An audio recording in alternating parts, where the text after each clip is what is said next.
paz do Senhor para a igreja em São Mateus. Estamos neste momento iniciando a escola bíblica dominical.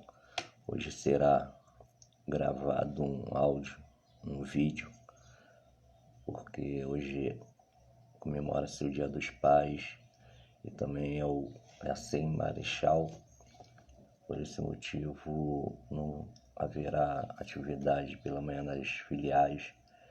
Então estaremos fazendo esse vídeo para a aula da lição de número 6, que tem como título Usando a Fé Diante dos Confrontos.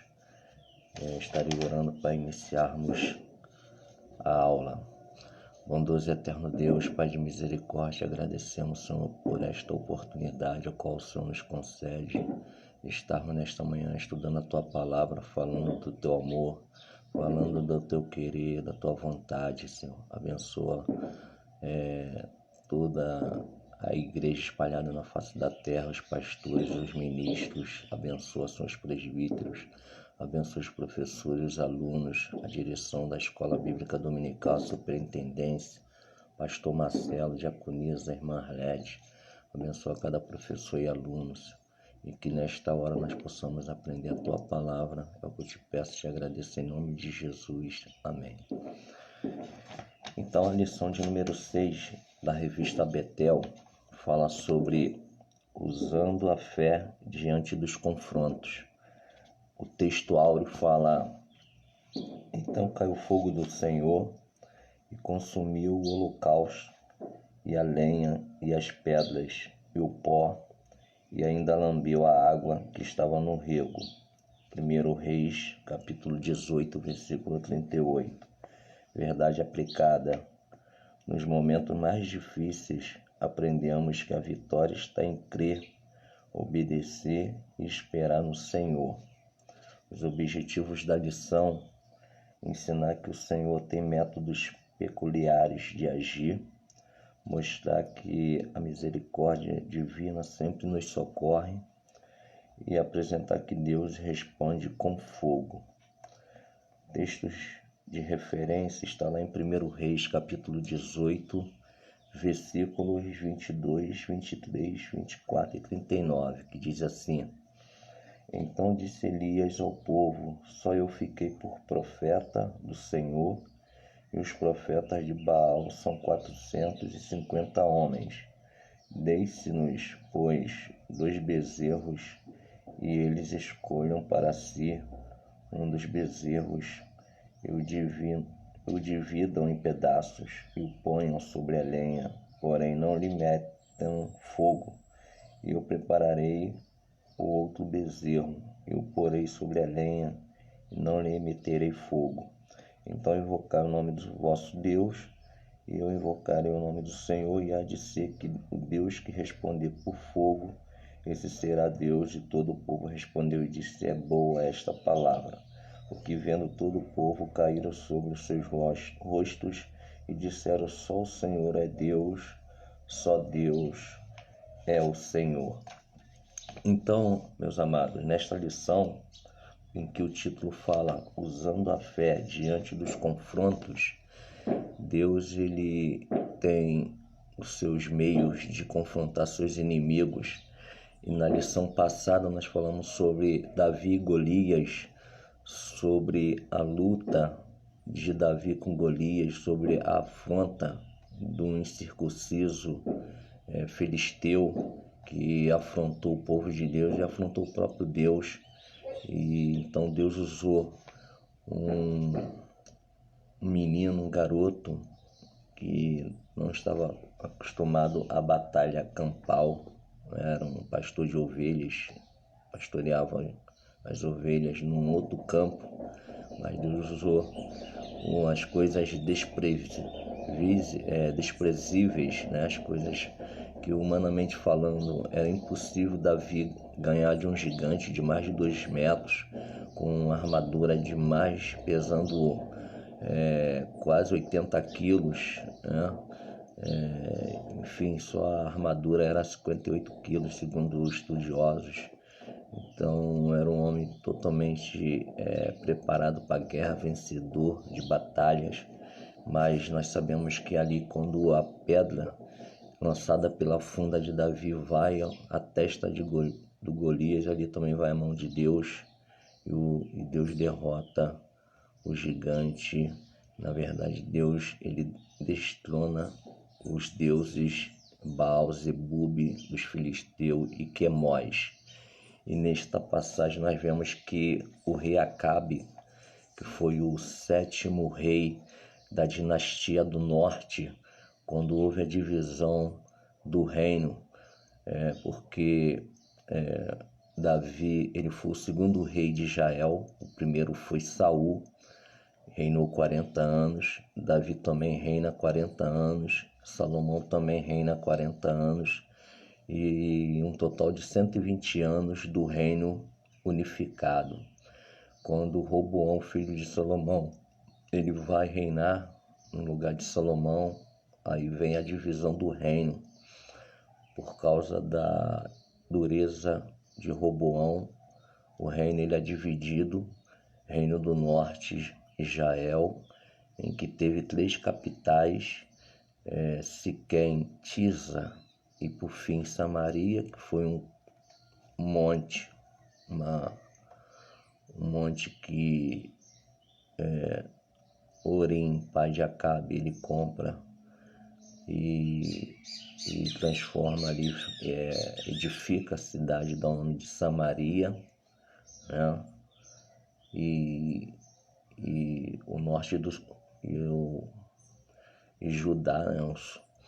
Onde Roboão continuou reinando, o reino do sul, Judá, a capital Jerusalém. Então Acabe, ele foi o 7º rei de Israel. Diz o texto em 1 Reis, capítulo 16, versículo 29 e 30. E Acabe, filho de Orim, começou a reinar sobre Israel no ano 38º de Asa, rei de Judá. E reinou Acabe, filho de Orim, sobre Israel em Samaria 22 anos. Fez Acabe, filho de Orim, o que era mau aos olhos do Senhor, mais do que todos os que foram antes dele. Então ele começou a reinar e reinou muito mal. Ele foi um péssimo rei, e a Bíblia vai dizer por que ele reinou mal. Porque Orim, quando morre, e Acabe assume Israel, até no sentido de extensão de território, né? Estava bem vivendo, vamos dizer assim, politicamente, né? Estava bem, e Acabe, ele faz aliança com Etibaal para questões políticas. Isso vai, Etibaal dá a filha dele, Jezabel, para que ele casasse. Jezabel influencia Acabe para que colocasse em Israel, construísse um templo a Baal, em que adorasse a Baal, que servisse a Baal, trocando o verdadeiro Deus por Deus da Fenícia, Deus cananeus, Deus, né, dos filisteus. Baal significa Senhor. Baalim são os deuses, os senhores, deuses. E diz o texto que ele fez mal pior do que os que foram antes dele. E aqui no versículo 31 diz assim: sucedeu que, como se fora há pouco andar nos pecados de Jeroboão, que foi o primeiro rei do norte, filho de Nebate, ainda tomou por mulher Jezabel, filha de Etibaal, rei dos Sidônios, e foi e serviu a Baal e o adorou. E levantou, versículo 32, levantou um altar a Baal na casa de Baal, que edificaram em Samaria. Também Acabe fez um ídolo, de modo que Acabe fez muito mais para irritar o Senhor, Deus de Israel, do que todos os reis de Israel que foram antes dele. Então ele afrontou a Deus, ele fez para irritar Deus. O Israel, o povo de Deus, que Deus tirou do Egito com mãos fortes através de Moisés, alimentou o povo por 40 anos no deserto, levantou Josué para o povo entrar na terra prometida, a terra que já era deles, ali que pertencia a Abraão, Isaac e Jacó. Eles foram apenas tomar posse daquilo que eram deles, e mesmo assim eles não expulsaram todo mundo, né? E depois teve esses confrontos todos com esses povos, e o rei estava afrontando, irritando a Deus. Então Deus, ele através dessa afronta, ele vai levantar um profeta por nome Elias, Elias o Tisbita. E Elias, ele vai falar com Acabe, que por causa do pecado do rei Acabe, por causa da idolatria, da imoralidade, da corrupção, e por servir um Deus D minúsculo, um Deus que não existe, um Deus demoníaco, que significa Baal, Deus da vida e da fertilidade. Então, o verdadeiro Deus ia demonstrar toda a sua autoridade, dizendo que não haveria chuva, e através da falta de chuva ia faltar alimento, ia faltar comida, ia faltar água para beber, muita gente ia morrer de fome, e assim foi feito. Então, quando Elias ele vai ter com Acabe, diz que por causa dessas atitudes erradas, Deus está punindo o povo com a falta de comida, a falta d'água, a fome. Então não vai vir chuva. E Deus orienta o profeta a ir para o Oriente, ficar lá, passando os dias no ribeiro de Querite, né? E ele vai para ali, ser sustentado ali pelaquele rio, né? Com as águas daquele rio para beber, para a questão do higiene, né? Se tomar banho, enfim. E Deus ia sustentar o profeta com comida de manhã e à noite através dos corvos, né? Os corvos vinham, traziam o pão, traziam a carne, e ele se alimentava por muitos dias. Isso aconteceu até que faltou, o rio foi se secando, e quando não deu mais, Deus manda que ele vai para a cidade de Sidom, ali em Sarepta, diante de uma viúva. E quando ele chega ali em Sarepta, na casa da viúva, é aquela passagem maravilhosa que nós vemos da fé da viúva sobre a necessidade, porque ela também estava vivendo os últimos momentos de alimento.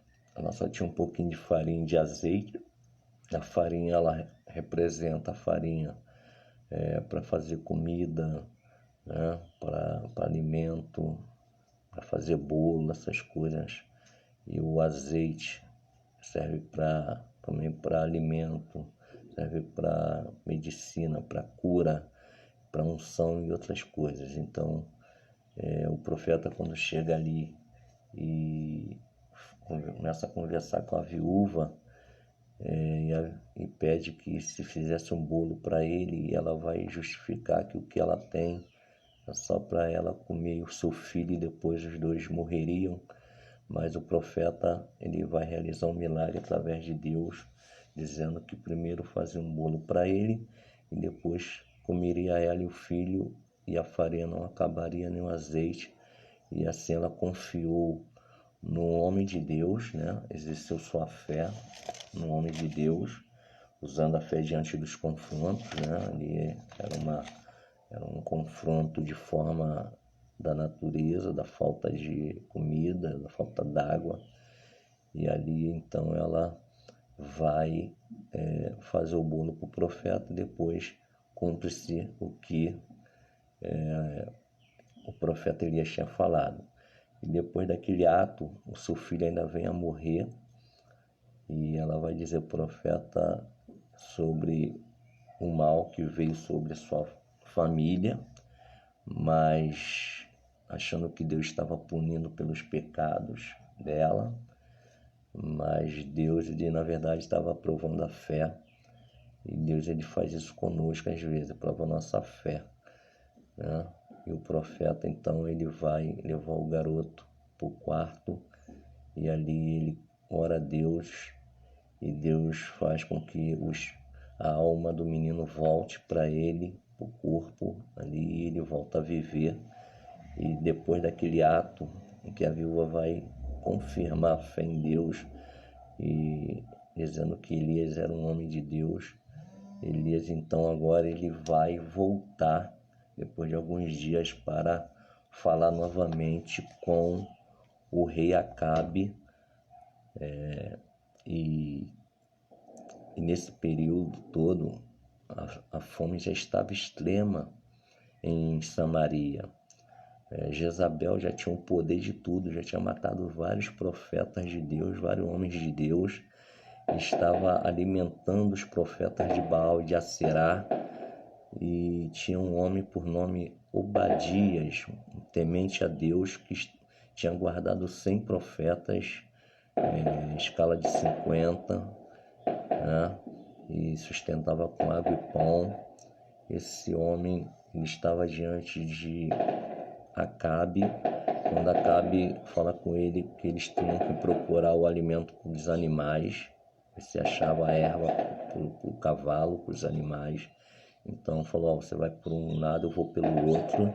E quando Obadias ele sai por um lado, ele encontra Elias, e ele vai avisar que Acabe estava procurando por ele para tirar sua vida.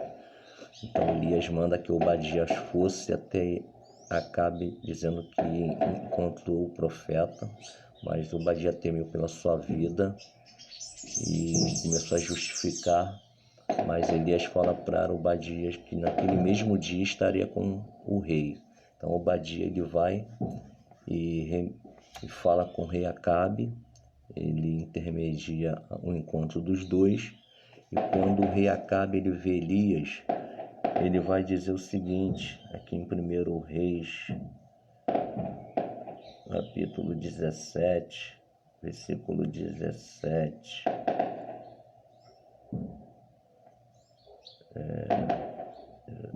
Vou ver se é primeiro, capítulo 17, não, capítulo 18, no versículo 1, do capítulo 18, diz assim, 1 Reis 18:1, e sucedeu que depois de muitos dias a palavra do Senhor veio a Elias no 3º ano, dizendo, vai, apresenta-te a Acabe, porque darei chuva sobre a terra. Então Elias foi para se apresentar diante de Acabe, a fome era extrema em Samaria. Aí no versículo 17,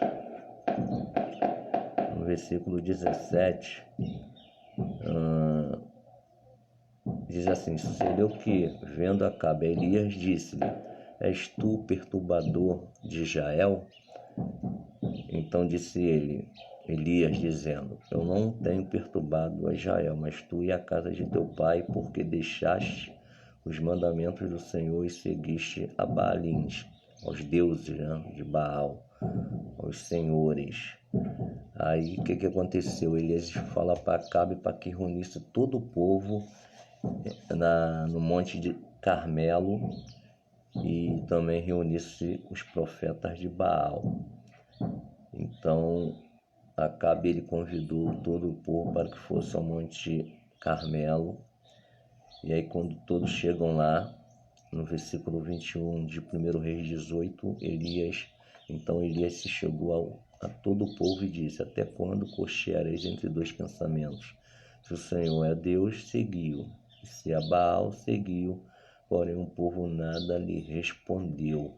Então Deus, ele nesta manhã, ele está falando para nós qual é o Deus que nós estamos servindo. Se é o Deus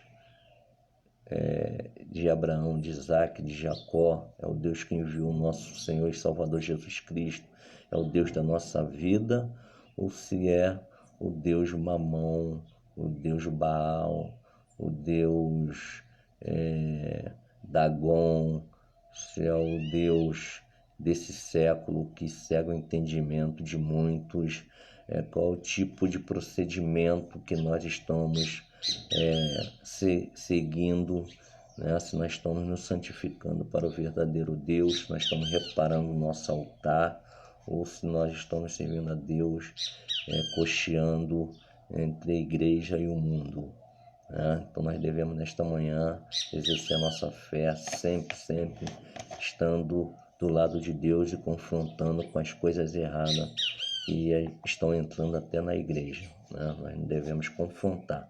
E o profeta, ele quando dá essa chamada ao povo, ele então fala ele desafia os 450 profetas de Baal e os 400 profetas de Aserá. Ele desafia dizendo o seguinte: olha, vocês vamos fazer o seguinte, vamos clamar o verdadeiro Deus, aquele Deus que responder com fogo, esse é verdadeiro. Então vocês vão pegar 2 cordeiros, vocês vão cortá-los todos, né? E vão espalhar os pedaços sobre o altar, e vocês primeiro vão clamar o Deus de vocês, depois eu vou clamar o meu Senhor, né? O meu Yahvé, e aquele Deus que responder com fogo, esse será Deus, né, das nossas vidas. E então esse desafio foi aprovado, o povo falou: boa esta palavra, e ali se fez, né? Os profetas de Baal e de Aserá, eles prepararam o altar, cortaram os animais, colocaram, e depois eles começaram a clamar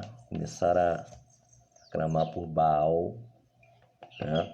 Aqui no 1 Reis 18, de 23 em diante, diz assim: Deixe-nos, pois, 2 bezerros, e eles escolham para si um dos bezerros, e o divida em pedaços, e o ponha sobre a lenha, porém não lhe coloque fogo. E eu prepararei o outro bezerro, e o porei sobre a lenha, e não lhe colocarei fogo. Então invocai o nome do vosso Deus, e eu invocarei o nome do Senhor, e há de ser que o Deus que responder por meio de fogo, esse será Deus.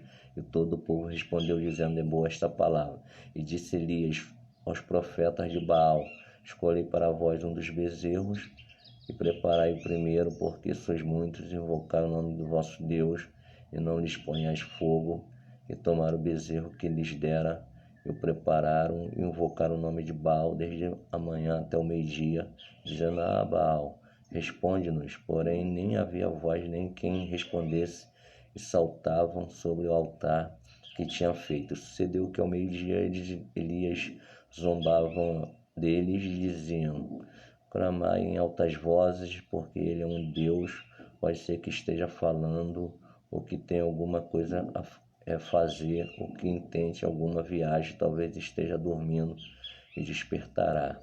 E eles clamavam em altas vozes, se retalhavam com facas e com lacetas, conforme ao seu costume, até derramarem sangue sobre si. Sucedeu que, passado o meio-dia, profetizaram eles até a hora de se oferecer o sacrifício da tarde, porém não houve voz, nem resposta, nem atenção alguma. Então eles clamaram por Baal, mas Baal ele não respondeu com fogo, porque não existe outro Deus além do verdadeiro Deus que nós servimos. Nós servimos um Deus verdadeiro, um Deus santo, um Deus puro, um Deus honesto, um Deus correto, um Deus amoroso, um Deus carinhoso, um Deus que é verdadeiro, é vivo. Então diz o texto que como o Deus deles não responderam, aí o versículo 31 de 1 Reis 18 diz assim: Elias tomou 12 pedras o versículo 30. Então Elias disse a todo o povo: chegai-vos a mim. E todo o povo se chegou a ele e restaurou o altar do Senhor que estava quebrado. Por quê? Porque Elias, ele estava só ali desafiando os profetas, mas o povo, aquele povo ali, era o povo de Deus, e eram muitos. Então é como Deus fala: chegai-vos a mim, eu chegarei a vós. Então Elias falou isso: chegai-vos perto aqui. E todos chegaram, e ele vai, a primeira coisa que ele vai fazer é restaurar, reparar, consertar o altar. É o que nós devemos fazer nesta manhã. Antes de resistir o diabo, nós devemos nos sujeitar a Deus, fazer a vontade do Senhor, para que Deus ele possa estar do nosso lado, para que possamos enfrentar a astuta cilada do adversário. Então aqui Elias, depois de reparar o altar, Elias tomou 12 pedras, conforme o número das tribos dos filhos de Jacó, ao qual veio a palavra do Senhor dizendo: Jael será o teu nome. E com aquelas pedras edificou o altar em nome do Senhor. Depois fez um rego, fez uma vala em redor do altar, segundo a largura de 2 medidas de semente. Então armou a lenha e dividiu o bezerro em pedaços e o pôs sobre a lenha. E disse: enchei de água 4 cântaros e derramai-a sobre o holocausto e sobre a lenha. E disse: fazei-o segunda vez, e fizeram segunda vez. E disse ainda: fazei terceira vez, e fizeram a terceira vez, de maneira que a água corria ao redor do altar até o rego. Ele encheu de água. Sucedeu que no momento de ser oferecido o sacrifício da tarde, o profeta Elias se aproximou e disse: ó Senhor, Deus de Abraão, Deus de Isaque, Deus de Israel, manifeste-se hoje que tu és Deus em Israel e que eu sou teu servo, e conforme a tua palavra fiz todas essas coisas. Responde-me, Senhor, responde-me, para que este povo conheça que tu és o Senhor Deus, e que tu fizeste voltar o seu coração. Então, o versículo 38, então caiu o fogo do Senhor e consumiu o holocausto e a lenha e as pedras e o pó, e ainda lambeu a água que estava no rego. Vendo o povo cair sobre os seus rostos, disseram: só o Senhor é Deus, só o Senhor é Deus. Então Deus se manifestou de forma poderosa, de forma gloriosa. O verdadeiro Deus demonstrou que Ele é o Deus da vida, que Ele é o Deus da existência, da fertilidade, da vida. Deus Yahvé é o tetragrama do nome do Eterno, né? Yod, Het, Vav, Het. Eu serei o que serei, eu sou o que sou, né? É o Deus da vida e da existência, que nos criou, que nos formou, que nos deu sabedoria e inteligência, e que nós servimos um Deus verdadeiro. E diante dos confrontos da vida que nós estamos vivendo nesse século 21, né? Deus ele está conosco, nos fazendo vencer essas batalhas, né? E diz o texto que ele mandou ainda botar água, como se você botar água no papel, dificilmente o papel ele vai pegar fogo, porque a água, o papel molhado não tem como pegar fogo, a não ser se fosse molhado com álcool, né? E ali foi com a água, para ver a dificuldade. E mesmo assim diz o texto que o fogo que desceu do céu até a água ele lambeu, demonstrando todo o poder do verdadeiro Deus. Depois desse confronto e dessa vitória do profeta de Deus, no versículo 40 de 1 Reis 18, diz assim: e Elias lhe disse: lançai mão dos profetas de Baal, que nenhum deles se escape. E lançaram mão deles, e Elias o fez descer ao ribeiro de Quizom, e ali os matou. Então disse Elias a Acabe: sobe, come e bebe, porque há ruído de uma abundante chuva. E assim foi feito. Então a vitória do homem de Deus, a vitória de Deus sobre o sistema maligno, sobre Acabe, né, sobre a maldade de Acabe, a irritação que Acabe provocou a Deus a ira, né? E Deus então levanta Elias e proíbe que venha chuva abundante para punir Acabe, Jezabel e todo o sistema, né, corrupto, cultual que estava ali na época, né? Então o profeta, através da fé daquela viúva sustentando, né, o próprio profeta usando a fé, confiando em Deus, sendo guiado e obedecendo. Então aqui diz usando a fé diante dos confrontos. Os tópicos, rapidamente para finalizar, os tópicos 1, eu resumi, né, da lição, que diz assim, um tópico 1, Elias e suas provações. Acabe foi, como eu falei no início, o 7º rei de Israel, fez o que era mal aos olhos do Senhor, casou com Jezabel, que significa Baal exalta, que é filha de Tibaal. Tibaal significa com Baal, rei dos Sidons. Sidom é uma antiga cidade da Fenícia, na Síria, ao norte de Tiro. O sistema corrupto, né, em que Acabe instalou em Israel, fez com que o povo se corrompesse, né? E ele fez mais para irritar Deus. O tópico 1, o método da chamada divina devido à corrupção moral espiritual, Deus levanta um profeta dele. Então Deus levanta Elias.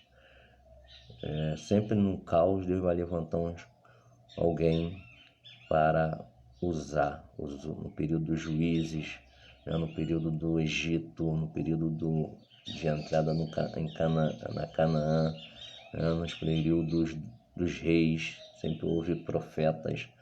E hoje a igreja é a voz profética que Deus enviou para o mundo caótico, né? O tópico 1.2, quando a chamada de Deus prevalece, por causa da idolatria, Deus toma o controle por meio do profeta, né? Então, por causa da idolatria, Deus ele fala para o profeta dizer ao rei que não haveria chuva e que Deus estava ali no controle, né? O versículo 16:33, que nós já até lemos, 16:33, também Acabe fez um ídolo, de modo que Acabe fez muito mais para irritar o Senhor Deus de Israel do que todos os reis que foram antes dele. Então, por causa disso, Deus ele vai controlar essa situação para demonstrar que ele é Deus. O tópico 1.3, os métodos peculiares de Deus. Elias, com a autoridade de Deus, fecha o céu, vem a seca, mas o Senhor sustenta o profeta. O tópico 2, Deus contava com Elias, o profeta obedeceu todas as orientações do Senhor. Tópico 2.1, Deus, um profeta e uma pobre viúva. A viúva foi bênção para Elias por intermédio de Deus, né? Deus usou a viúva para sustentar o profeta. Verso 2.2, na crise, a viúva de Sarepta, que era uma cidade na costa sul de Sidom, foi bênção para Elias. Deus usa quem quer, usou os corvos e agora usa uma viúva para abençoar o profeta. Tópico 2.3, na crise, Elias foi bênção para a viúva de Sarepta.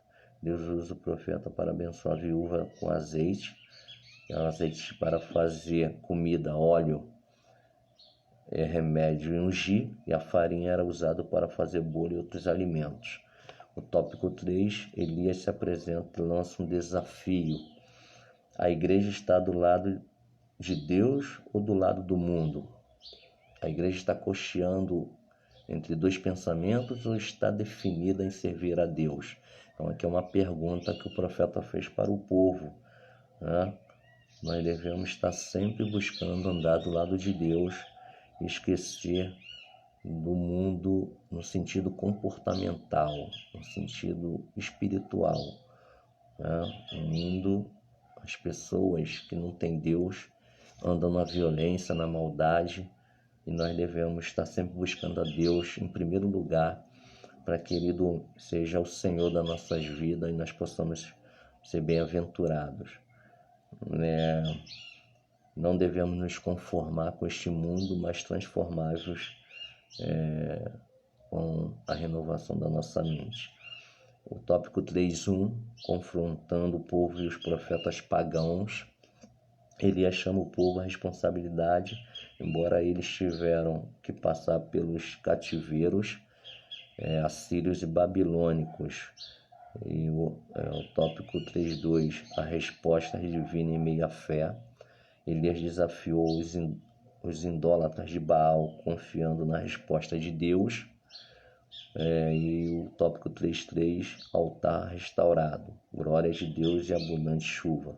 O verdadeiro altar significa um lugar elevado onde se oferece sacrifício, o altar, o nosso coração.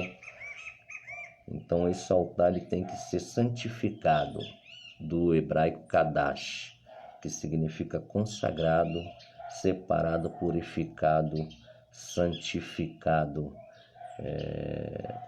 E então, amados, eu queria finalizar dizendo que nós devemos estar buscando a santificação, sem a qual ninguém verá a Deus. E o reino de Israel, ele era unificado, foi 120 anos, como eu falei no início da aula. Saul foi o primeiro rei, o segundo foi Davi, o terceiro Salomão. Depois dessa dinastia de 120 anos, que segundo o livro do nosso saudoso pastor Antônio Gilberto, a Bíblia através dos séculos, diz que Saul ele começou a reinar aproximadamente no ano 1105 a.C., e a dinastia, se você fizer o cálculo de 1105 aproximadamente, 120 anos menos vai dar 985. Então de 1105 a 985 houve esse reinado de Saul, Davi e Salomão. Em 975 a.C., quando foi dividido o reino, com Roboão, 975 a 606, que foi a primeira leva de Nabucodonosor sitiando Judá, Jerusalém, quando depois a gente vai queimar o templo de Jerusalém e tudo. Então, de 975 a 606 são 369 anos, né? Mas se pegarmos esse período de Saul, que foi o primeiro rei, até 606, que foi o final da dinastia de todo Israel, são 499 anos. Então, o reino do norte, o reino de Israel, quando foi dividido, e o primeiro rei foi Jeroboão, até 722, quando foi subjugado pelos assírios e foi para o cativeiro assírios. Então foi de aproximadamente 253 anos durou a dinastia do norte. Foi de 975 aproximadamente a 722. Então 253 anos durou o período dos reis, que foram 19 reis, e todos os reis foram maus. O pior de todos para mim foi Acabe, mas todos seguiram o caminho de Jeroboão I, filho de Nebate, quando Jeroboão, impedindo com medo que o povo voltasse a Jerusalém ali ficasse, consagrou lá um sacerdote, criou um bezerro e o povo começou a adorar aquele bezerro idólatra, e todos os demais seguiram aquela atitude. Já o Reino do Sul, se nós pegarmos o primeiro rei Saul até 606, são 499 anos que durou o Reino do Sul. Então, as capitais já falei aqui no início, né? Então, tudo teve seu período. Teve os 300 anos nos períodos dos juízes e o monárquico durou quase 500 anos. Depois, o do norte já tinha sido subjugado pelos assírios e o do sul veio mais tarde pelos babilônicos, por causa da idolatria, por causa da infidelidade, por causa da maldade, que o povo não se voltou para Deus e Deus assim o puniu, né? E hoje a igreja ela está na atividade enquanto o relógio dos judeus estão parado até que venha a última semana, quando a igreja for arrebatada, o relógio dos judeus voltará a andar, né? Será a última semana das 70 semanas de Daniel. E, enfim, mas no momento em que a dispensação dos gentios está a rodar, né? O tempo dos gentios está rodando, nós, a igreja, estamos cumprindo com o ID de Jesus, estamos tendo fé, e é o que nós temos que ter, confrontando com várias coisas da pós-modernidade, né? Com hedonismo, com relativismo, com as religiosidades extremas, né? Deturpadas, enfim, com tudo que nós estamos vivendo aí do homossexualismo, né? E de outras coisas. E a igreja ela tem que se posicionar, e a igreja ela tem que se posicionar de forma correta e não compactuando, não fazendo parte desse sistema corrupto, seja na política, seja na religião, seja na sociedade. Então, aqui para finalizar, o texto aqui em 1 Reis, finalizar, dizendo o versículo